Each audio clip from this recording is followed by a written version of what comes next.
bring up a special guest. Her name is Cherríe Moraga.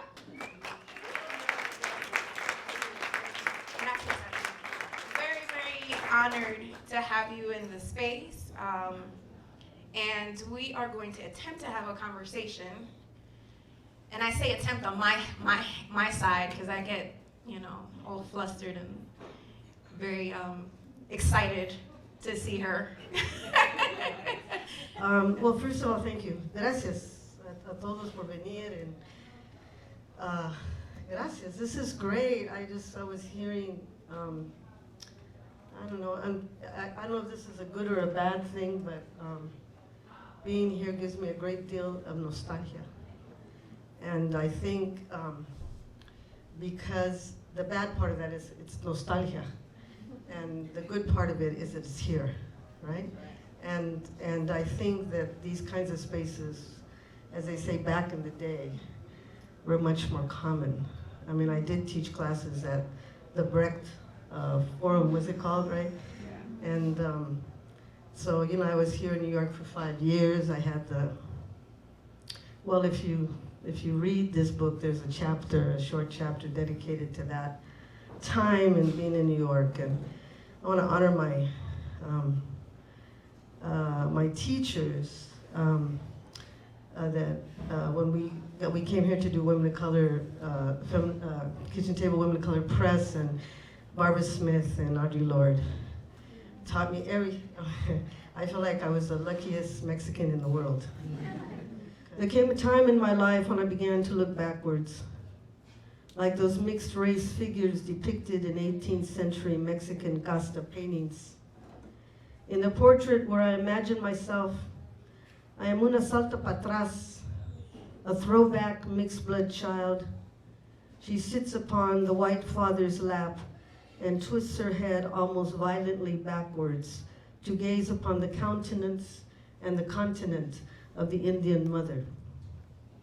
The spiritual country of the human is a sensed world, not a known one. It's a world where, put into words, meaning vanishes. From as early as I can remember, I thought of God and my mother as a kind of symbiotic unit. Hers was a faith no church could contain, since no church could contain my mother.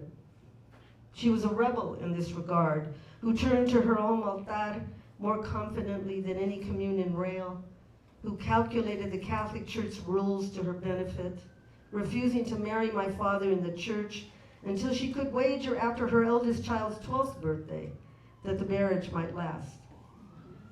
Until then, she had been technically living in sin, as her children's Catholic school teachers instructed, and in that recited my first critical stance in relationship to the Catholic Church.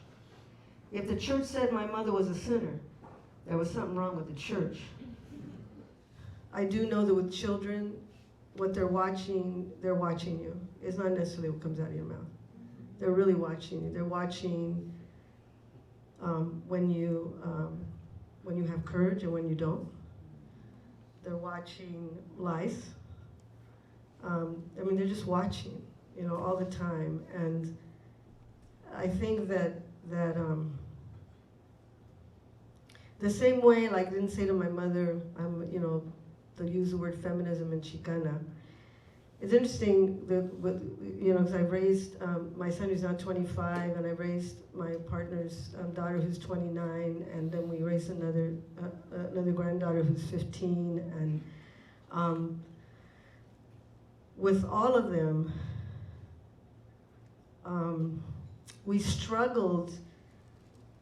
Like, we never had to say anything about feminism because we were, like my son used to say, I don't get it. I mean, you guys say you don't have, like you guys, you're oppressed. You guys have all the power, right? Because it was all the women, all girls, his mom, everybody, it's like, it's all girls, but he quickly understood, right? But I did have to sometimes explain to him things like what his voice sounds like when he raises his voice once he hit puberty. How that is affected, because sometimes, we were, like I said, in Honas, right? So it's like he and I could go back and forth, and I'd be good, but I said, you cannot do that with women. because they experience it, you know, in an oppressive way. And he's a very impassioned person, right? And so he's had to learn that. And that was a hard thing to teach on a certain level, because he was saying, well, why do you get to yell, right? And he's right. I mean, he's right, you know. But so also what I came to understand around feminism by raising a young man or raising a boy is how oppressive patriarchy is to men. And I'm not trying to sound all liberal or anything. It is a box. Straight, queer, whatever, it is a box, you know. And so he always made me I think partly the thing too is about listening, because him in particular, he's much more expressive. So he always was pointing out contradictions in what I've said versus what I do and all of this kind of stuff. So